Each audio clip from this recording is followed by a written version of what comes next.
ఎక్కడెక్కడ చెత్త అంతా ఊడ్చి అవతల పడేస్తాడు. ఆ చెత్త ఊడ్చే ప్రక్రియలో కొంచెం నీకు ఇబ్బంది కలుగుద్ది. అర్థమైందా? ఆ గాయాన్ని క్లీన్ చేసే ప్రక్రియలో, నిన్ను శుభ్రం చేసే ప్రక్రియలో, నిన్ను బ్రతికించే ప్రక్రియలో కొంచెం నొప్పి పుట్టిద్ది. ఆ నొప్పులు రకరకాల రూపాల్లో ఉంటాయి. స్తోత్రం. అయితే గుర్తుపెట్టుకో, నొప్పి కలుగుతుందంటే క్లీన్ అవుతున్నావు అని అర్థం.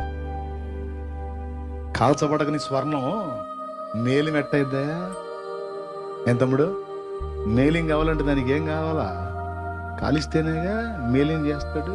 అట్లాగే మనలో ఉన్నటువంటి మలినం, మైల కొంత మనకు తెలియదు, అది లోపల పొరల్లో ఉంటుంది. మొత్తాన్ని క్లీన్ చేయడానికి ఆయన కంసాలి పాత్ర పోషిస్తాడు. అగ్నిలో పెట్టి ఊతాడు నిన్ను. ఎక్కడ? అగ్నిలో పెట్టి ఊతాడు. నీ దగ్గర ఉన్న మెతకంతా బయట కొడతాడు. మేలిమి చేసి అప్పుడు నిన్ను ఒక ఆభరణంగా తీర్చిదిద్దుతాడు. పాత్రను చేయక ముందు కుమ్మరి పొలం నుంచి తెచ్చిన మట్టిని శుభ్రపరుస్తాడు. ఎందుకు శుభ్రపరచాలి? ఒక చక్కని పాత్రగా నిన్ను రూపుదిద్దటానికి.